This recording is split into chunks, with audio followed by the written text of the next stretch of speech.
Welcome. In our channel, drop a comment and let me know where you're watching from and share your thoughts with me. I'm super curious. After my rebirth, the first thing I did was submit my application to study abroad. Anything to put as much distance as possible between me and Ryan. In my past life, I gave up my career for him. I dedicated my youth to him, bore his children, and spent my entire life managing our home.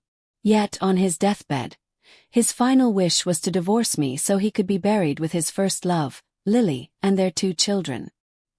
He even knelt before me, pleading for me to grant him this last request, to let him and Lily reunite in death, as if they were some tragic star-crossed lovers. I was utterly devastated. My heart was broken beyond repair. I fell into depression and withered away. I never expected to wake up and find myself back in time, before my marriage to Ryan had even happened. This time I decided to give them exactly what they wanted. When my study abroad application was approved, Sonia was so shocked she spilled her coffee all over the table. I quickly pulled out a few napkins and handed them to her, but she didn't even bother cleaning the mess. She just stared at me, her expression filled with disbelief. "Aren't you about to get married? Have you even discussed this with Professor Carter?" Just last week, I had been excitedly sharing wedding plans with her. Now, I was suddenly preparing to leave the country. It was indeed abrupt. The name Ryan Carter was like a thin needle piercing my heart, ever so lightly, yet the pain lingered. His image surfaced in my mind. Sharp brows, a high-bridged nose, and that ever-present subtle indifference. He was the youngest professor at the university, a research prodigy, widely admired. His lectures were always packed with students who came just to catch a glimpse of him. But he ignored them all until he met me. Everyone envied me for being the woman he chose to marry. But only I knew the truth. What he saw in me was the shadow of someone else. Lowering my gaze, I spoke calmly. "This is a once-in-a-lifetime opportunity for further studies. I don't want to miss it. The wedding will have to wait."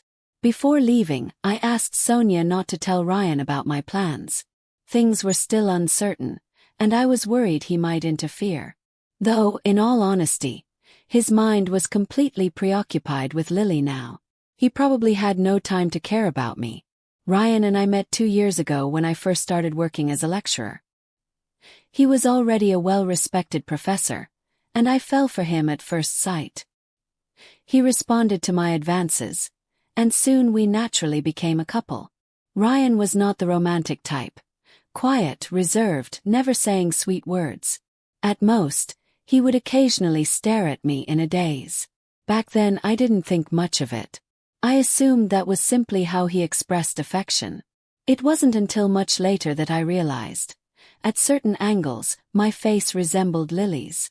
We had been together for 2 years, our relationship stable, already discussing marriage.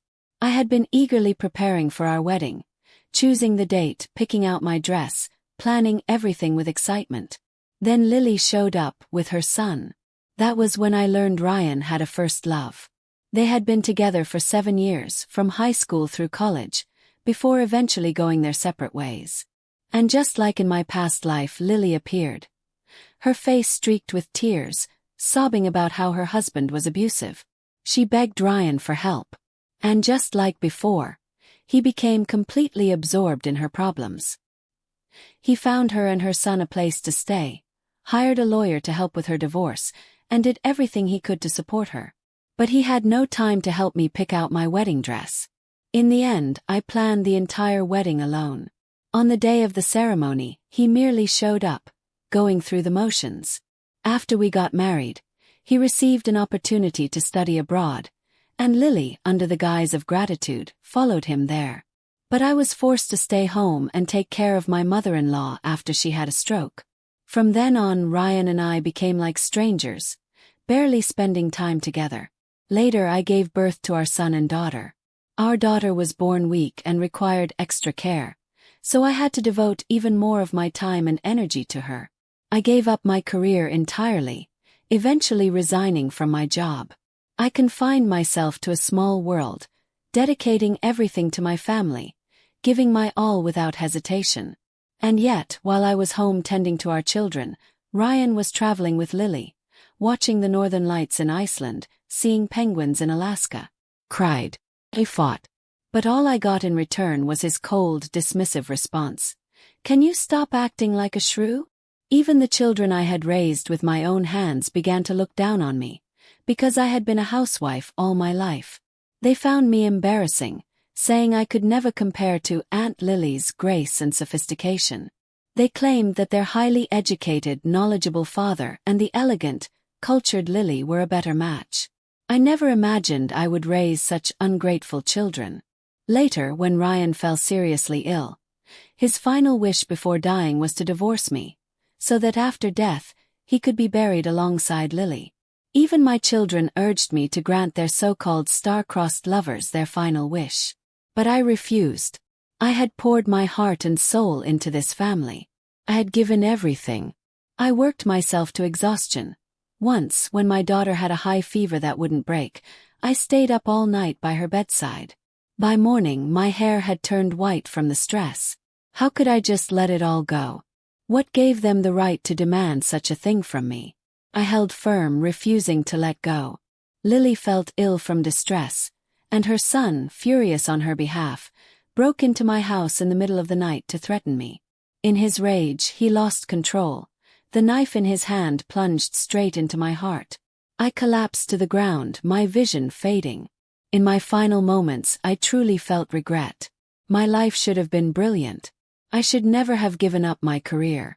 I should never have spent my life tolerating and accommodating others. But fortunately, I was given another chance. I was reborn, back to the time before I married Ryan Carter. It wasn't too late. When I returned home from the university, I found the apartment empty. This place belonged to Ryan. Since we were engaged, I had moved in with him. But we never took our relationship further. We had separate rooms, living under the same roof without crossing any boundaries.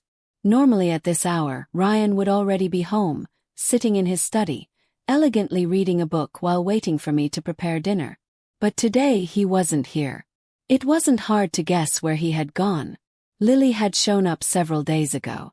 Lately, he had been running around, busy taking care of her problems. In my past life, I would have been anxious, paranoid, restless. But now I felt nothing. I opened the fridge, took out some ingredients, and began cooking for myself. The fresh steak sizzled in the pan, turning golden brown on both sides. I drizzled it with my special sauce, filling the kitchen with a rich, savory aroma, a small celebration for the freedom I was about to reclaim. I deliberately went into the room to grab a bottle of champagne. But before I could even pop the cork, the front door swung open. Ryan had returned. And unsurprisingly, he wasn't alone. Behind him were Lily and her son Leo. Even though Ryan had already rented an apartment for Lily elsewhere, she still frequently came over. But this time, the three of them were wearing matching outfits, family-style clothes like a real family. Leo clutched a handful of toys and balloons in his small hands. The three of them had been laughing and chatting, but as soon as they saw me, the laughter came to an abrupt halt. Ryan hesitated for a moment, seemingly uncomfortable, then offered an explanation. Leo said he's never been to an amusement park with his dad before, so I took him today. Hope you don't mind, Sophia. I lifted my gaze and asked, my tone dripping with sarcasm. Oh, are you his father now? Ryan was momentarily speechless, unsure how to respond. Lily stepped forward, looking aggrieved. Sophia, I'm sorry. It was my idea to have Ryan take Leo out. If you're upset, blame me instead. I turned my head away, unwilling to waste more time on them. There was no need to argue. It wasn't worth it. So I simply chuckled lightly. Relax, it's just a joke. I don't mind. The atmosphere instantly grew awkward. At that moment, Leo ran over to the dining table, his eyes lighting up at the sight of my meal, steak. I want some, he exclaimed, reaching out for the plate. I quickly lifted it out of his reach. No, I said flatly. This isn't for you. Leo immediately burst into loud sobs. Lily hurriedly picked him up, wiping away his tears while saying softly, "Sophia, are we not welcome here? Maybe we should stop coming over for meals." Ryan frowned and looked at me. "It's just a meal. Do you have to be so petty? The kid likes your cooking. Why not make a little more? It's not like we can't afford it." After saying that, he took Leo from Lily's arms and said, "Come on, buddy. Uncle will take you out to eat." With that, the three of them turned and left. As they walked out, Lily shot me a smug, taunting glance. I remained indifferent. After they were gone, I finally popped the champagne. Asterisk with a loud pop star. The cork flew off, and bubbles foamed at the rim of the bottle. I poured myself a glass. Ryan hadn't even noticed that I hadn't cooked dinner for him either. I glanced at the digital calendar on the wall. 30 days. Just 30 more days and I could walk away from him completely. I raised my glass in a silent toast. To my long-awaited freedom. No more tolerance. No more hesitation. From this moment on I was reborn. After dinner, I rested for a bit before heading out. I still had an afternoon class to teach. Even though I would be leaving soon, I still needed to finish my responsibilities properly. After my lecture I went home briefly. Ryan still wasn't back. I grabbed my bank card and headed to the mall. I was an orphan, no parents, no family. I had grown up under my uncle's care, but his family had never treated me well. They made me do chores every day, kept me half-starved, and refused to pay for my education. But when I was in elementary school, I met someone who changed my life. Mr. Robert Jia, my teacher. He was my savior. When I didn't have enough food, he would secretly bring me extra meals. When he saw that I struggled in class, he took the time to tutor me. When I couldn't afford tuition in middle school, he supported me financially. All these years, I had regarded him as my closest family. I had never told my uncle's family about my marriage to Ryan.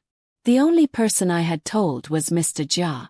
Now that I was calling off the wedding, it was only right that I inform him. Besides, I hadn't seen him in a long time. I missed him. I decided to visit him.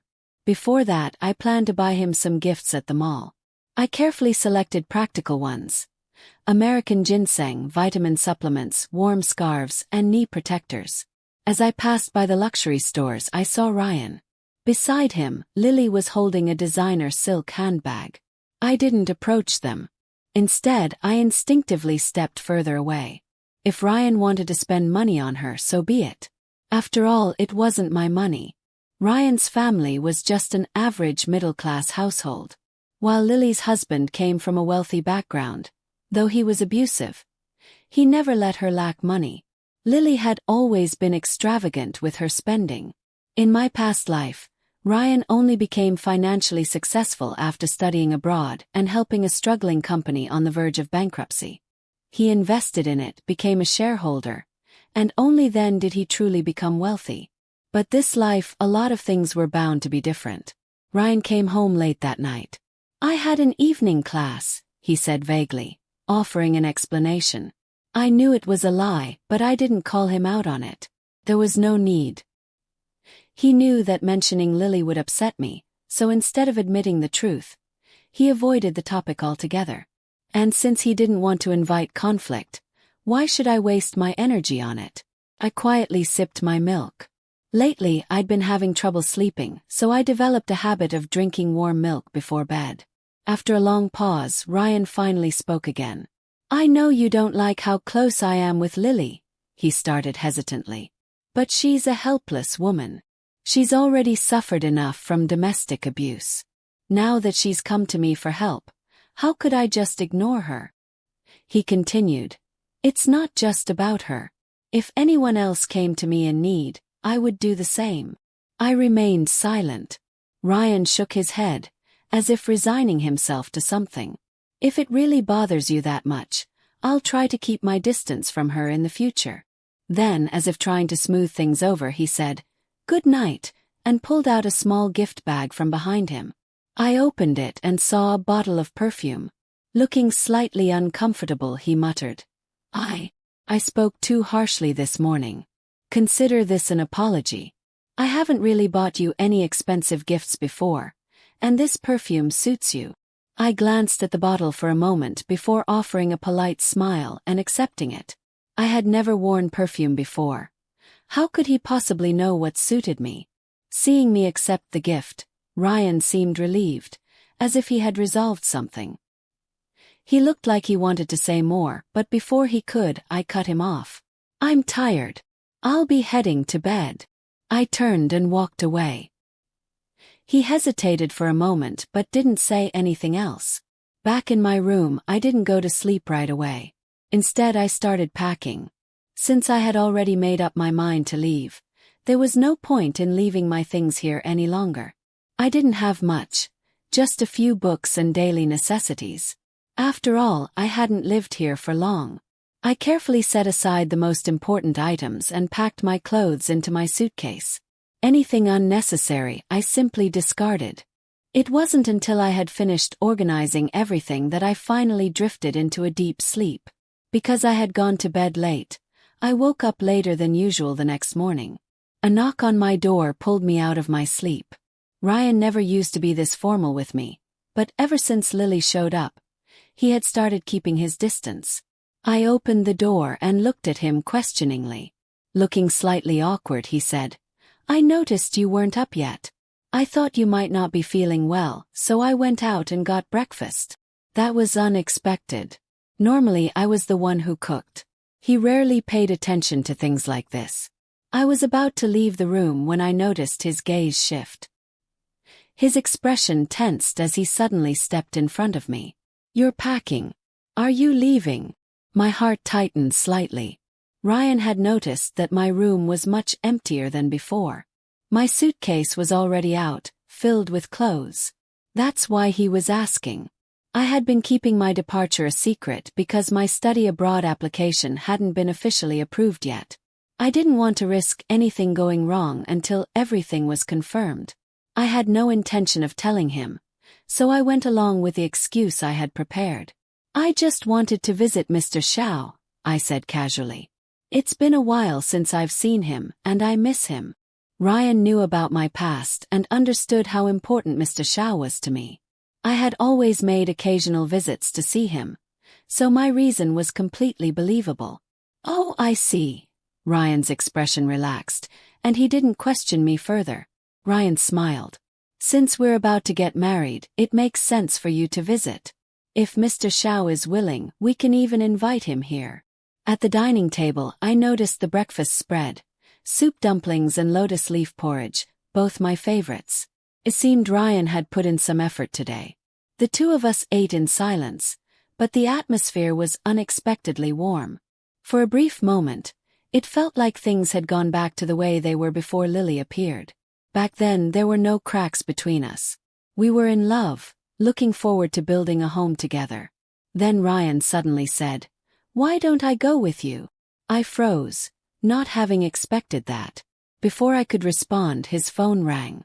Lily's panicked voice came through the speaker. "Ryan, my husband found us.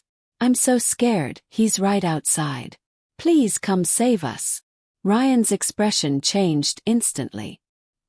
He grabbed his coat and rushed out the door. Once he was gone, I let out a relieved sigh. That saved me from having to come up with an excuse.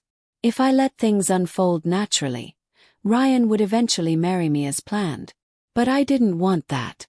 I refused to repeat the same mistakes. I finished my breakfast at a leisurely pace, then sent him a quick text before grabbing my suitcase and heading to the airport. 5 hours later, I saw Mr. Xiao. His hair had turned completely white. Compared to my childhood memories, his home hadn't changed much. He had divorced his husband when he was young and had no children of his own. I was just one of the many students he had supported over the years, but he always said that we were all his children. When I was little, I often came to his house. He would cook for me, tutor me, and take care of me. I had no parents, but to me he was like a mother.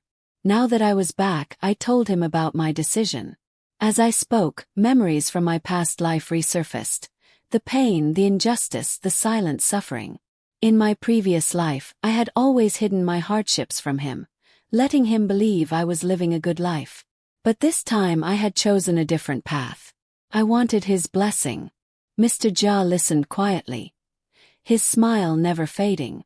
When I finished, he patted my hand gently and said, "You've worked so hard to come this far. I just hope you won't let anyone or anything hold you back. Stay true to yourself." Tears streamed down my face. I stayed at Mr. Zhao's house for 5 days. Since I was about to leave the country, it wouldn't be easy to visit him again. During my stay, Ryan called, asking when I'd be back so we could set a date to pick out wedding dresses. I took another leave of absence from the university, delaying things as much as possible. With each passing day, the date on the calendar inched closer. And for the first time in a long while I felt hopeful. I turned home in good spirits, but my mood soured the moment I stepped into my room. At some point while I was gone, someone else's clothes and personal items had been placed inside. My belongings had been shoved into a corner, some of them stained with melted ice cream. I had already guessed what had happened. And right on cue, Ryan and the others arrived home. He was holding Leo's hand, laughing and chatting as they walked in, with Lily beside them. They looked like a perfect, happy family. And I was the outsider. "Sophia," Lily said, surprised to see me. She immediately put on a timid, apologetic look. "Hi, Sophia," she greeted softly. I kept my expression cold. Sensing the tension, Lily quickly shrank back, stepping behind Ryan as if she had done something wrong. She tugged at his sleeve, looking helpless. Ryan hesitated for a moment, then said somewhat awkwardly, "Lily's husband came looking for her again. She was scared to be alone. I let them stay here for 2 days." Ryan explained, "You weren't home and the room was empty, so I let them use it. Lily and Leo stayed in your room." There are moments when you're so speechless that all you can do is laugh. Of all the excuses, this was the best he could come up with. In this day and age, who brings people into their home when hotels exist? There are plenty of hotels with security guards. They would have been more than capable of handling her husband. Staying in a hotel would have been much safer than hiding in the home of a mild-mannered professor.